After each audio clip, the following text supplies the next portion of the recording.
Hello and welcome back to yet another video on the Alejandro Hernandez podcast. And today I'm going to be giving you guys my official NFL power rankings for the 2025 NFL season. And it's been a while since I've released NFL content. The last time I released content was back in April, recapping the NFL draft, my NFL mock draft of the first round. And now finally we're in June. We're slowly approaching the start of the NFL season, which starts in September. We're less than 100 days away, and I'm really excited. So let's just get straight into this. At number 32, I'm going to have the New Orleans Saints. And that's due to just the lack of talent on their roster and just their aging roster in general.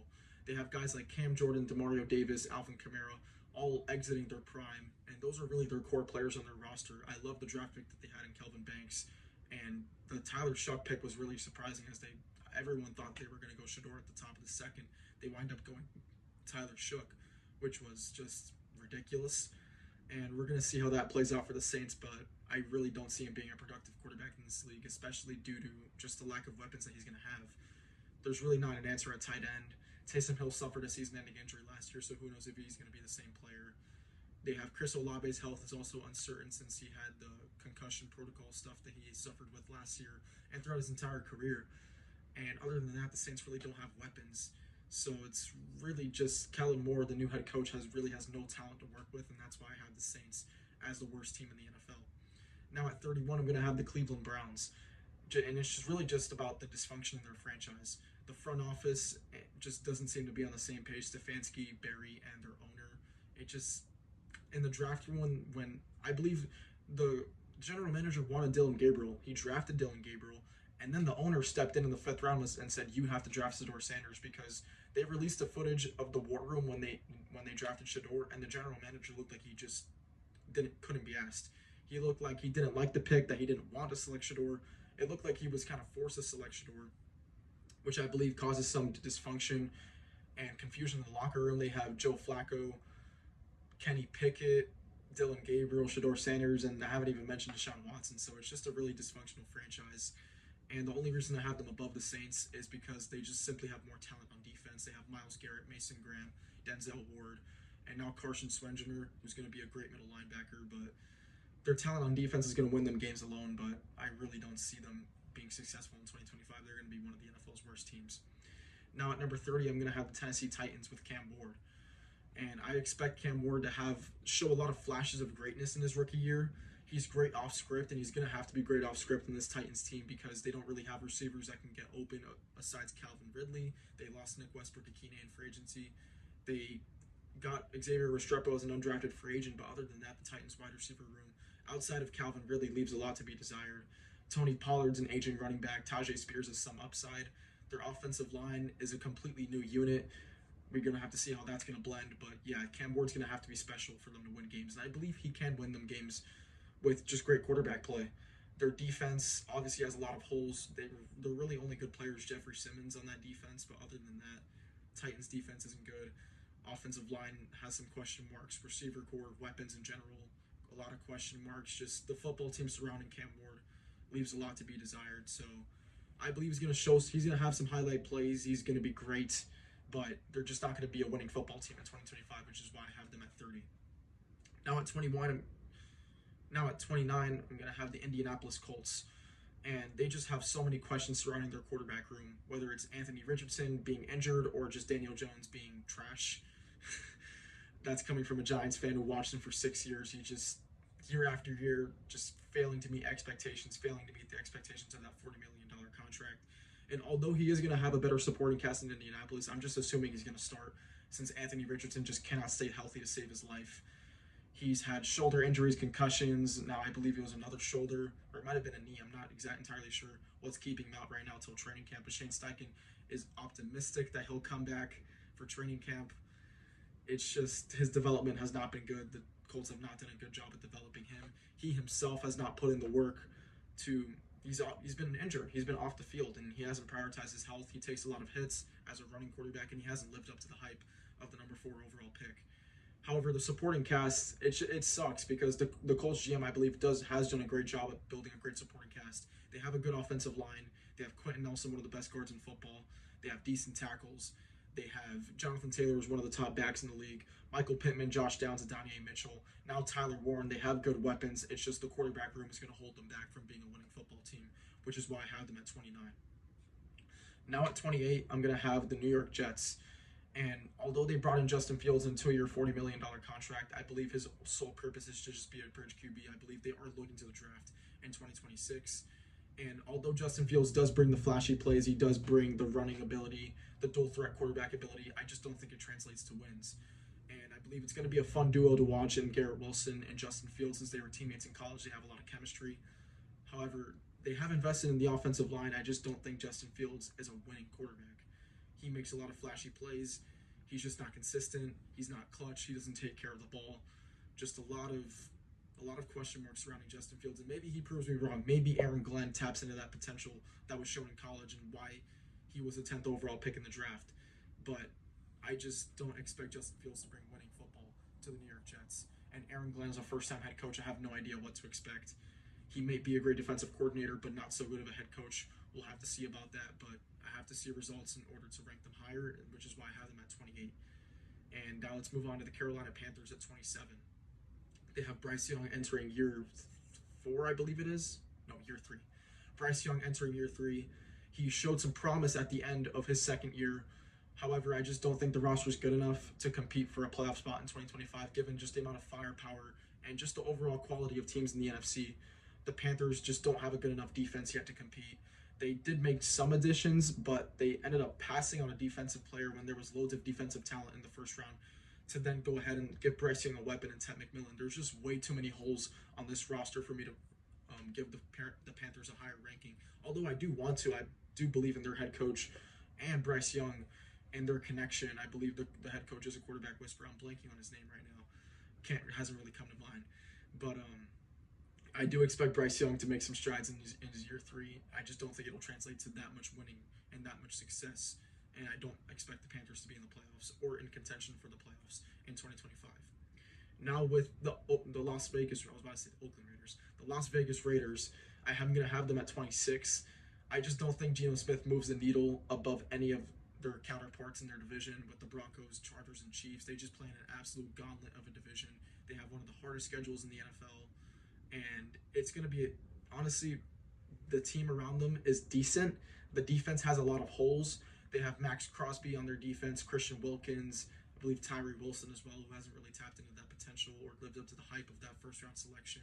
Their secondary is pretty weak. Linebacking core is weak. Offensive line is pretty weak. Really, the only additions they made were Geno Smith and Ashton Genty, which I do believe adds some wins to their total last season, as they had the worst running game in the NFL last season. Pete Carroll, I do believe, is a culture changer. He might steal a game off Kansas City, off the Chargers, or the Broncos.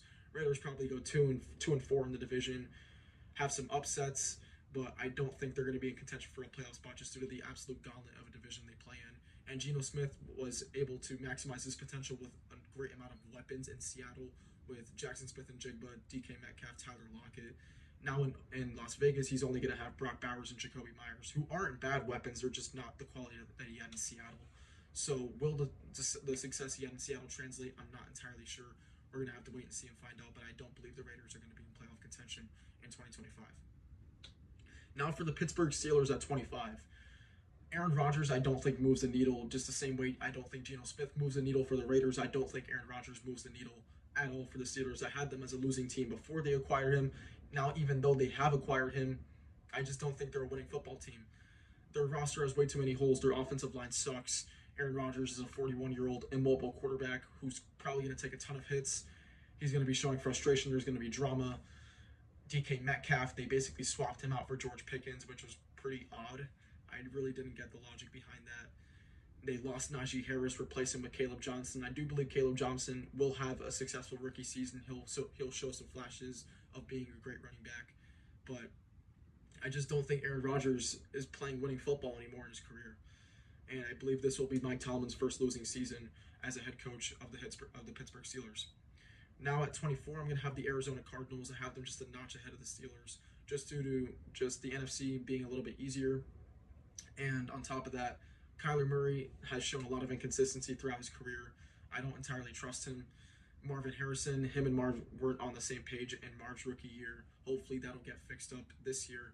They didn't really give Kyler any weapons apart from Marvin Harrison. He just has Marv and Trey McBride and then a bunch of other guys. Then in their run game, they still have James Conner, but their offensive line, they didn't really do much to address that. What they really did address was their defense, adding Josh Sweat on a 4-year, $80 million contract, then bringing in Walter Nolan and Will Johnson in the draft. Those are going to be good additions. But overall, I just don't think the Cardinals are going to be competing for playoff contention late in the season, just due to Kyler Murray's inconsistency. For 3 weeks of the season, Kyler Murray will look like a top 5 quarterback, and then for the other 15, he's going to look like the 16th best quarterback in the league, which just isn't good enough to sustain winning football. Now moving on to my team, the New York Giants, I'm putting them at 23. I actually have some hope, although they have the hardest strength of schedule. This is the first time I'm bringing that up. Strength of schedule will play a huge impact in how I rank these teams, but the Giants have the hardest strength of schedule. But all the teams I've named before them, I just believe the Giants are a better football team than, I believe, what is it? 1, 2, 3, 4, 5, 6, 7, 8, 9. The 9 teams I've mentioned before the Giants, I would take the Giants in a straight-up game over any of those teams, just due to their defensive talent and Russell Wilson. Russell Wilson was a playoff quarterback. He got the Steelers to the playoffs last season, and I'm not saying he's going to do it again in New York, but he's a pretty competent quarterback, and he'll give us the best quarterback play we've had since 2016 Eli Manning, which is almost coming about a decade ago. I'm obviously wearing Eli's jersey right now. Eli Manning back in 2016 was probably the best quarterback play we've gotten in 10 years, and I believe Russell Wilson's going to provide that stability at quarterback. Wan'Dale Robinson will be able to tap into his potential as a slot receiver. So will Darius Slayton as a deep threat. So will Jalen Hyatt. Obviously, Malik Neighbors, I believe Malik will have an absolute stellar season. He's going to become a superstar.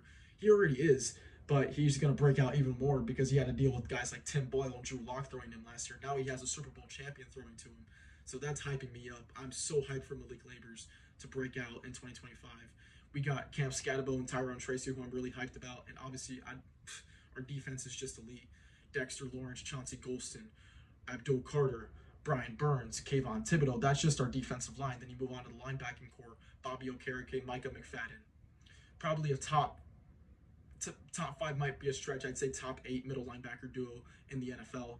Then in the secondary, we added Paulson Adebo and Javon Holland in free agency. And on top of that, we have young players like Tyler Nubin, Drew Phillips, and Deontay Banks, who are still developing.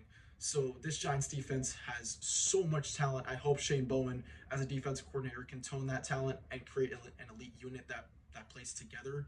The defensive line getting pressure on the quarterback will allow us to then play man coverage. We'll play zone coverage and then only rush with 4 or even rush with 5 if we're going to bring Kayvon, Burns, and Carter at the same time. I'm so excited to watch Giants football this year, and that's why I have them at 23. Now moving on, I'm going to have the Miami Dolphins at 22. And they were this close to making the playoffs last season. I think they're going to degress. I think they're going to regress. And I think Tua, you can't rely on him to play 17 games in the season. Or is it 18 now? No, it's week 18, but there's 17 games. You can't rely on Tua to play 17 games in the NFL season. You just can't. And now the Dolphins' offensive line got even worse, as Teron Armstead. Yeah, I don't think he's retired yet, but he's on the Dolphins' retired / non-participant list. It's a weird list, but Teron Armstead is not going to play in 2025. So that's a massive blow to the Dolphins' offensive line. They drafted Jonah Savainea in the 2nd round. I just don't think the Dolphins' offensive line is any good. It's a lot of young and inexperienced players who still need development. There's not a lot of veteran presence in that offensive line unit, and Tua's going to take a lot of hits, and he's going to get hurt. It's inevitable. It happens every season, and I believe it's going to happen again in 2025. And they're going to have to rely on Zach Wilson to step in and be a decent quarterback, but he's not going to give them good quarterback play. Tyreek Hill's regressing. They're actively looking for a trade partner for Jalen Ramsey right now. And I believe 2023 was their golden year. That was the year the Dolphins could have made it far. They end up flaming out in the last game of the regular season against the Buffalo Bills at home to clinch the division. They lose that game, then go to Kansas City and lose. That was their best chance at being a playoff contender. Now I just don't see them contending for a playoff spot in 2025. Now, at 21, I'm going to have the New England Patriots. And I do believe Drake May will be somewhat better. I do believe he's getting overhyped. I believe Drake May is just a tad overrated. He's kind of reminding me of Justin Herbert and how hyped Justin Herbert was and has still continued to be for the past 5 years of his NFL career. He just hasn't translated that to playoff success. And I kind of see Drake May taking the same career path. He's idolized by fans. Oh my God, Drake May, look at his arm, look at his size. He's such a great thrower of the football, this and this and that. It didn't translate to wins for the Patriots last season. And although the Patriots general manager just went and threw money at a ton of players, I'm not sure it's going to translate to wins. A lot of people have the Patriots completely turning it around and making the playoffs in 2025. I'm going to pump the brakes on that. I don't think the Patriots will be a playoff team in 2025. Although they have a pretty easy schedule, I wouldn't say I'm not a Drake May believer. I'm not going to sit here and hate on the guy because he hasn't tapped into his full potential yet. I just do believe he's being a tad overrated at the moment, which is why I have the Patriots at 21. Now at 20, I have the Atlanta Falcons, who I believe are a sleeper team to win the NFC South. And there hasn't really been a lot of talks about the Falcons winning the South. The Bucs have won it for the past, 3, 4, 5 seasons with Brady and then Baker. I'm going to have them repeating as NFC South champs this year. But the Falcons might sneak up on them, and they almost did this past season. But now Michael Penix gets to play his full season, and he showed some glimpses of greatness last year. In that game against Washington when he took Jaden Daniels to overtime, put up 34 points in the Panthers. It's not saying much. The Panthers defense is horrible. But I believe the week before that, in his debut, he played the Giants. He was making some great throws. He was making some excellent throws. He was taking care of the football. He was being efficient. And these Falcons' weapons are dangerous. They have Drake London. They have Kyle Pitts. They have Bijan Robinson. They have Darnell Mooney. So Michael Penix has weapons. They have a good offensive line. And they finally addressed their edge rush with guys like, blanking on his name. First, Jalen Carter. No, not Jalen Carter. Jalon Walker. There we go. Jalon Walker, they drafted with their first pick. And then James Pierce. That's the other guy that they took. They traded up back into the first round, addressed their edge rush. Now they have 2 edge rushers in James Pierce Jr. and Jalon Walker, who can rush the passer now. Their secondary is pretty elite with Jesse Bates and A.J. Terrell. So the Falcons, there could be a sneaky playoff team in 2025. I'm not having them there just yet. I do believe they're going to be around the 9-8, 8-9 record, and the Bucs will edge them out for the division. And there's just too much competition in the NFC wildcard spots for the Falcons to be a playoff team in 2025, which is why I have them at 20, just on the outside looking in of the playoff picture in the NFC. Now at 19, I'm going to have the Seattle Seahawks. And Sam Darnold, this is going to be a very interesting season for him as he just coming off a 14-win season but flamed out horribly in Week 18 against the Lions and in the wildcard round against the Rams. But now with all that being said, the Seattle Seahawks went and threw some money at him. I believe it was $30 million, which isn't too much, but it also could be a bad contract because Sam Darnold could just have had an amazing season and not continue that success and kind of be a one-season wonder. And I believe I'm leaning to that take of him being a one-season wonder. They have Cooper Kupp and Jackson Smith-Njigba as weapons for the Seattle Seahawks offense. They got rid of Tyler Lockett, got rid of DK Metcalf, have now turned a new page with Jackson Smith-Njigba as their number 1 guy. And the run game, they have Kenneth Walker and Zach Charbonnet. Their offensive line, they took Gray Sable, who's going to be a great player, but he can't play all 5 positions. He does play all 5 positions, but he can't play all 5 positions at once. Those other 4, Charles Cross and Gray Sable are great young core pieces, but their other 3 positions are horrible. So I believe Sam Darnold, who struggled a lot, especially he got exposed those last 2 playoff games for holding onto the ball too long. He could take a lot of sacks in Seattle, which could lead to turnovers. He is a turnover quarterback. He turns the ball over a lot. So I could see a scenario where he's turning the ball over a lot. He's holding the Seattle roster back, who has an excellent defense. So with that being said, I have the Seattle Seahawks at 19. Their defense, probably in terms of talent, is top 5 in the NFL. I just believe Sam Darnold's going to hold them back from making the playoffs. Now with the Houston Texans, this is going to be a surprise to some people. I have the Texans as low as 18, even though they made the divisional round last year. They got a lot worse, in my opinion, especially on the offensive side of the ball.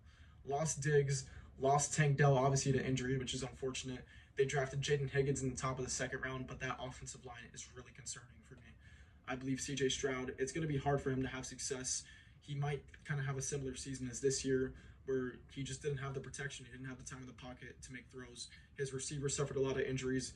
All 3 of his top receivers, Nico Collins, Stephon Diggs, and Tank Dell, suffered significant injuries that kept him out for a while. Now he only has Nico Collins. We'll see what they have with Jaden Higgins, but other than that, I do believe I'm going to see some regression out of this Houston Texans team. And with this next team that I'm going to mention, you're going to see why. I have the Jacksonville Jaguars at 17, and I have the Jacksonville Jaguars winning the AFC South in 2025. That's going to be my first hot take of this video, and it's going to be because of Trevor Lawrence and Liam Cohen. Liam Cohen completely turned around Baker Mayfield's career in Tampa Bay, and I expect him to do the same with Trevor Lawrence. That Travis Hunter pick, trading up to get Travis Hunter, was aggressive, and I believe it's going to pay off. And Travis Hunter is going to be transcendent on the defensive side of the ball. He's going to be used as kind of a gadget guy, kind of like Xavier Worthy on the Chiefs with the Jags offense.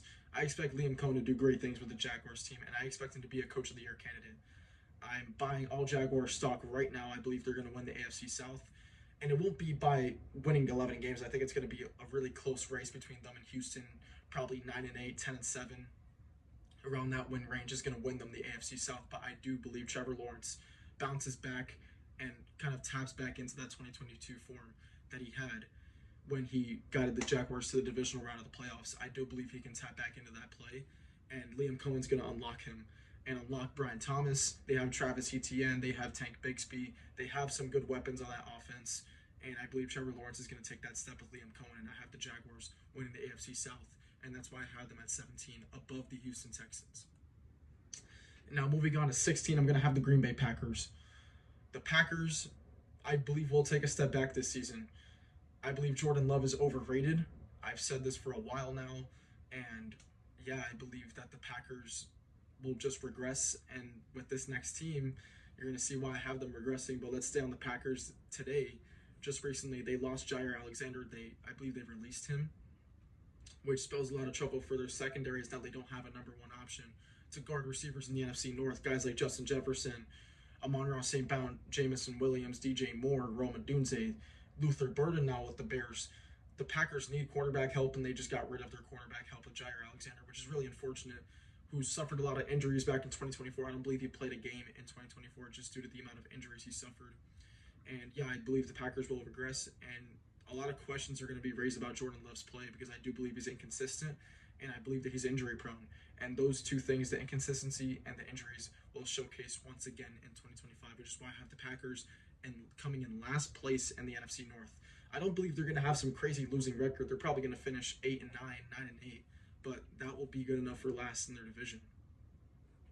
Now moving on to this next team at number 15, the Chicago Bears. I have ranked above the Green Bay Packers. I believe this is the year that they jumped the Packers. Doesn't mean they're going to make the playoffs. I just believe they're going to be a better football team than Green Bay. And because of how much better of an offseason they had than the Packers. They brought in Ben Johnson as their new head coach, completely revamped their offensive line, got Colson Loveland, Luther Burden in the draft, and their defense was already pretty good. And now the offense is what needed fixing. The play calling was atrocious. Caleb Williams wasn't able to unlock his full potential in his rookie year. I believe Ben Johnson is going to unlock that. And the whole topic between the Bears and the Patriots on whose second-year quarterback is going to take the biggest step, I do believe it's going to be Caleb Williams. And I believe the Bears are going to be right on the outside looking in of playoff contention, but I believe they barely miss out just due to their strength of schedule. They have one of the hardest schedules in the NFL, which is why I think they're going to be around that 9-8. That 9-8 to 10-7 range.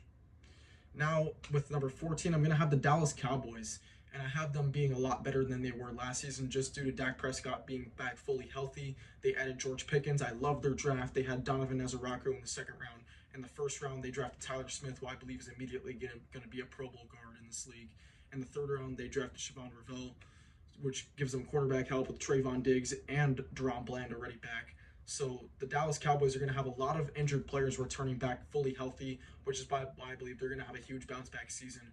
And I believe they're also going to be on the outside looking into the playoffs. I believe there's really 4 teams that are going to be competing for that number 7 seed in the NFC. It's going to be the San Francisco 49ers, the Dallas Cowboys, the Green Bay Packers, and the Chicago Bears. Those are going to be the 4 teams that are going to be on the outside looking in of that number 7 spot for the NFC playoffs. And obviously, with that being said now, I'm going to have, well, first, let's get to number 13. I have the Los Angeles Chargers at 13. They're going to be a playoff team once again.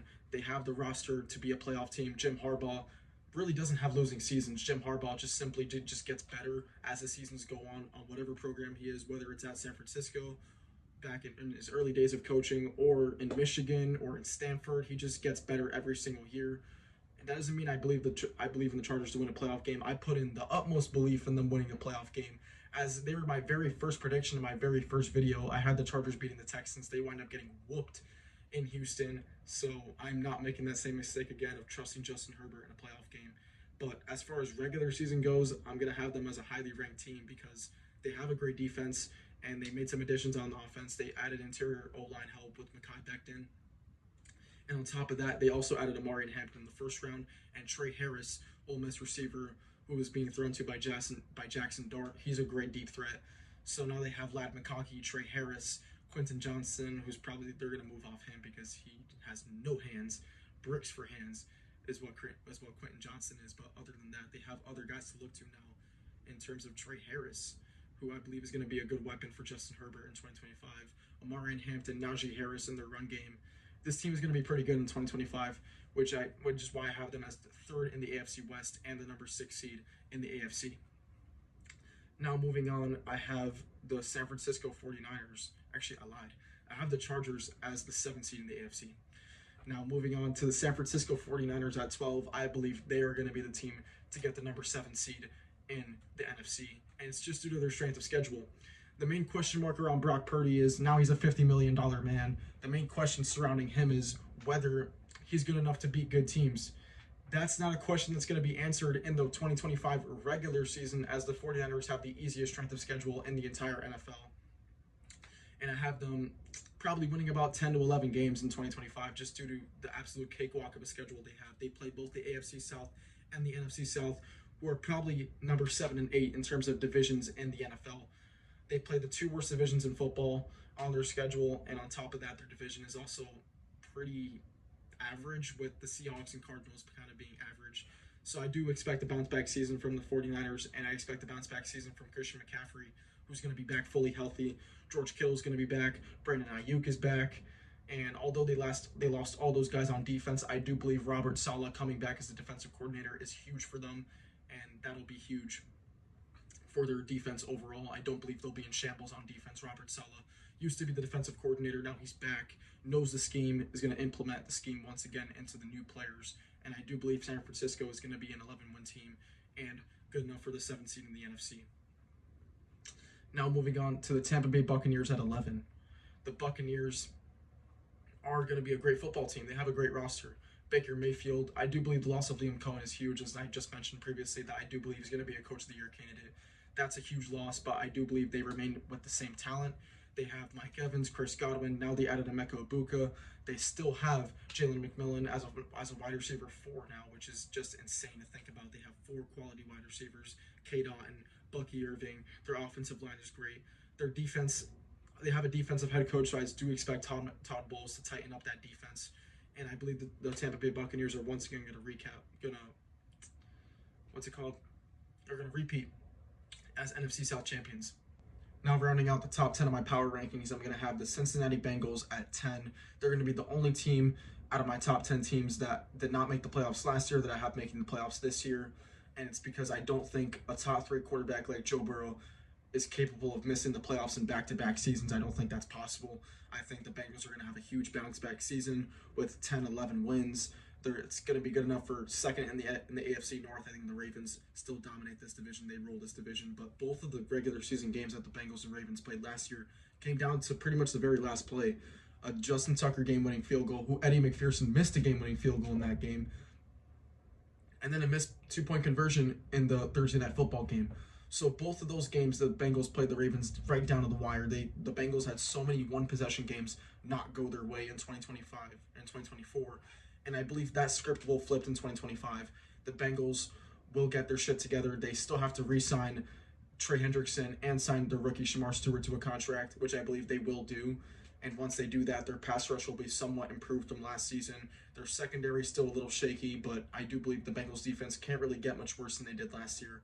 So with all that being said, I have the Bengals as the number 6 seed in the AFC. Now at number 9, I'm going to have the Washington Commanders.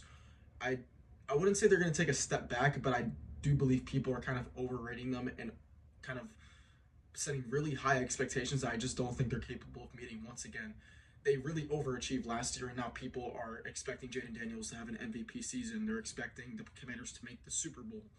And I just don't think that's realistic given just how many holes they have in their defense.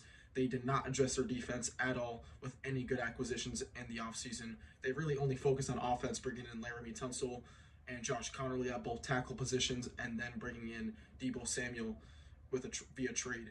And while all those moves are great, they just did not address their defense, and that was their biggest weak point, as they allowed 55 points in the NFC Championship game. So if your defense got even worse, as they lost a couple players like Dante Fowler in free agency, how do you expect to make it back to the NFC Championship, let alone win it and get to the Super Bowl, if you did not improve your defense that allowed 55 points in the championship game? So with all that being said, I have the Commanders at 9. Not necessarily taking a step back. I have their ceiling as winning one playoff game, getting back to the divisional, but I don't think they can make it farther than that. Now at number 8, I'm going to have the Denver Broncos, who I'm extremely high on this season because of Bo Nix and Sean Payton having another offseason together. Bo Nix really was slept on heading into this past year. Surprised a lot of people. The stats don't lie. He put up better numbers than Jaden Daniels as a passer. He threw 29 touchdowns to 12 interceptions, which is a great TD to interception ratio. Now he's going to have even better weapons. They brought in R.J. Harvey in the draft, who I believe is one of the most underrated running backs in this entire class. I expect a great season out of R.J. Harvey as a rookie right out the gate. I believe he's going to have a Bucky Irving type season. And on top of that, they brought in Evan Ingram in free agency, and I haven't even got to their defense yet, who was already elite. Now they've brought in Dre Greenlaw and Talanoa Hufanga as great additions from the San Francisco 49ers. So the Denver Broncos really got better across the board, and I expect them to compete with the Chiefs for the AFC West. It honestly really can come down to Week 17, Denver Broncos versus Kansas City Chiefs. I'm not sure if that's a Christmas game, but it probably should be. It should be flexed to Christmas because that's going to be a great game that could possibly decide the division, in my opinion. I could see a scenario where the Chiefs enter 11-4 and the Broncos enter 10-5 with the chance of the winner to gain the tiebreaker over the other team and clinch the division in Week 18. So yeah, I'm expecting big things from the Broncos this season. Now at number 7, I'm going to have the Detroit Lions. Likewise to the Commanders, I believe the rest of their division, besides the Packers, got better. The Bears and Vikings did get better, and I don't think they won a lot of close games last year. They also did win a couple games by blowout, but I do think losing both coordinators, Ben Johnson and Aaron Glenn, is going to have an impact on their team, especially Jared Goff. I believe Jared Goff will take a slight step back, not having that quarterback whisperer as an offensive coordinator in Ben Johnson. And while Dan Campbell is known notoriously for going for it on fourth downs, I wouldn't say he was carried by his coordinators, but was like the actual game planning and really, I believe Dan Campbell was the culture setter, but Aaron Glenn and Ben Johnson were kind of the masterminds behind the schemes of both the offensive unit and the defensive unit. Now both those guys are gone. So both of those coordinators being gone is really going to test Dan Campbell as a head coach on whether he still can have his team go out there and perform the same way they did in previous seasons. So Dan Campbell is really going to be a guy to look out for this season as to whether he is really that competent of a head coach. And I believe Jared Goff is also on the hot seat, coming off a 5-turnover playoff game where they were really favorites to win the NFC. The Lions have to bounce back, and I believe this is their final year of their Super Bowl window, and they have to take advantage of it. Now, will they? I really don't know. I don't trust Jared Goff, and we'll get into that now at number 6. I'm going to have the Vikings ahead of the Detroit Lions at number 6, and I might be premature because J.J. McCarthy has not played a snap yet in the NFL, but his Vikings teammates have been raving about him in off-season training and minicamp and OTAs. He's been excellent. He's been a leader. He's been great behind the scenes, and it's really going to take people by surprise once he actually gets on the field and plays. I think he's going to be spectacular.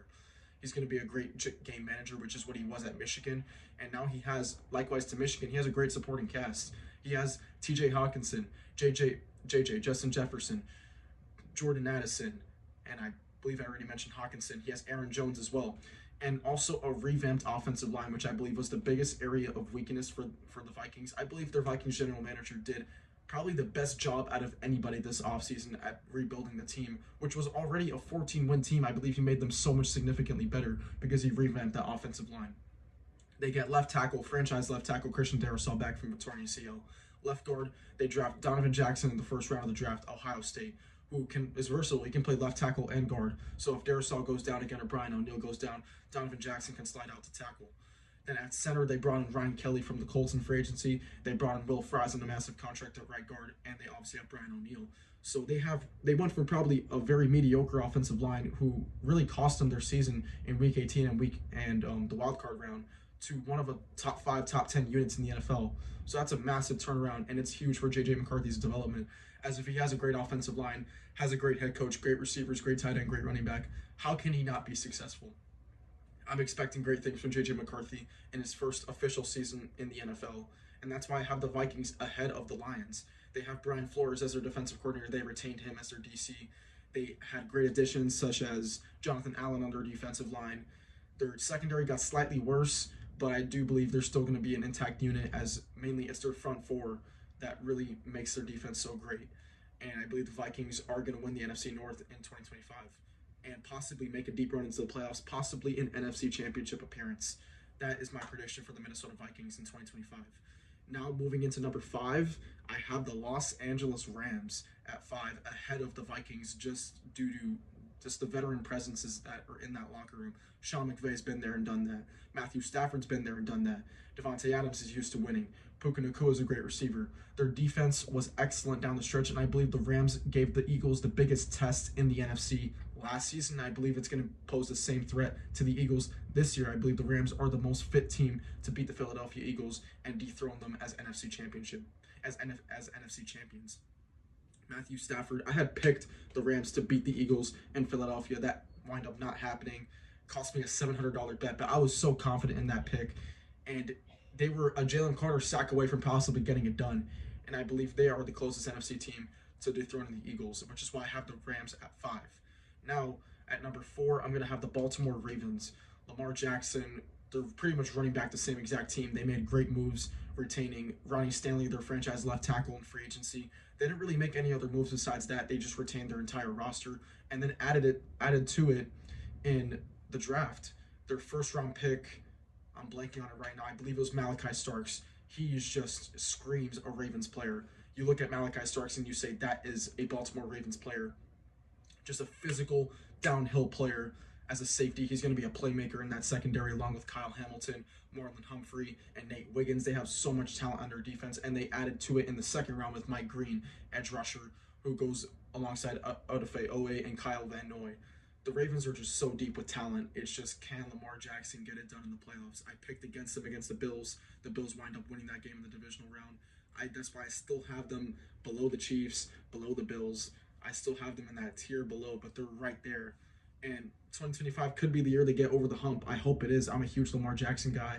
I hope to see him in a Super Bowl one day, and that window is pretty alive. And I believe if they're going to get it done, it has to be 2025 or 2026, as they have probably the best team they've ever had now heading into 2025. Now at 3, I'm going to have the Chiefs below the Bills. I have the Chiefs at number 3, and it's because of their strength of schedule. The Chiefs play one of the hardest strength of schedules in the NFL. The Bills play one of the worst strength of schedules in the NFL in terms of record-wise. The Bills play a very easy schedule. The Chiefs play a hard schedule. So I do believe the Bills are going to edge out the Chiefs as the number 1 seed in the AFC. And the Chiefs, I do believe, are getting older at certain positions. They're getting older at tight end with Travis Kelce. At wide receiver, they do have Rashee Rice returning, which is huge for them. They're going to have Rice, Xavier Worthy, Hollywood Brown, all of those guys coming back. So I do believe the Chiefs are still one of the top teams in the NFL, obviously, but they're coming off 3 straight Super Bowl appearances. I believe it's been a very long time since we've seen a team make 4 straight Super Bowls. I believe the last time that happened was the Buffalo Bills when they lost 4 straight. It's going to be really hard to reach a 4th straight, and I do believe this is the year 2025 when the Chiefs finally get knocked out in the playoffs. And the team I have knocking them out is the Buffalo Bills at number 2. I do believe this is going to be Josh Allen's coronation. He won his MVP. Now it's time to go win in the playoffs. It's time to go beat the Chiefs, and I do believe he gets it done in 2025. The Bills basically retained all of their key pieces, as well as adding in the draft. Maxwell Harrison was a huge addition at corner at the end of the first round. Corner was basically their biggest weakness and probably why they lost that game against Kansas City, because they got burned by Worthy in that AFC Championship game, and Maxwell Harrison adds a lot of speed to their secondary. Now they have Benford and Maxwell Harrison. Great tandem right there that they have in Buffalo. And the rest of their team is intact. Their defensive line is great. Their offensive line is great. Their running game with James Cook is great. And Josh Allen is able to uplift the guys around him, guys like Khalil Shakir, who are excellent. He's able to make them look awesome. I believe they did not retain Amari Cooper, but they have Keon Coleman, who hopefully can take a step up in year 2. This Bills team is great, and they were just a couple key plays away from beating Kansas City and Arrowhead to reach the Super Bowl. I believe they get it done this year. And now at number one, it's a no-brainer. It's the Philadelphia Eagles, who are without a doubt the best team in the NFL, and they showcased that this playoffs, going on possibly one of the most dominant playoff runs that we've seen in a very long time, winning both the NFC Championship and the Super Bowl in blowout fashion. They are the top dog. They are going to be the team to beat in 2025, without a doubt. They've retained basically everyone on offense and lost a couple guys on defense, but then they add to it in the draft with possibly the steal of the draft at the top with the very last pick in the draft, trading back. I believe they traded a pick ahead of Kansas City to get, I'm blanking on his name, it's Jahad Campbell out of Alabama is who the Eagles got at the end of the first round to replace Nakobe Dean, who suffered a major injury. But on top of that, the Eagles have such a great young core on defense with guys like Nolan Smith, Jalen Carter, I believe it's Jordan Davis, and they lost Bryce Huff, they lost Josh Sweat. I believe Brandon Graham also retired, so they lost a good amount of edge rushers, but I do believe they have the depth to replace them. And in the secondary, they have Quinyon Mitchell. They lost Darius Slay, but they have Quinyon Mitchell, Cooper DeJean, and Reed. I'm blanking on his name, the safety Reed. So the Eagles have so much talent, and I believe their offense is going to run it back. Their offense is going to be a powerhouse in the NFL to stop, and really, there's really no one else that can top the Eagles on my power rankings. And that is going to be it for this video. And I will see you guys next time for when I drop my NBA Finals recap. But until then, I will see you guys next time.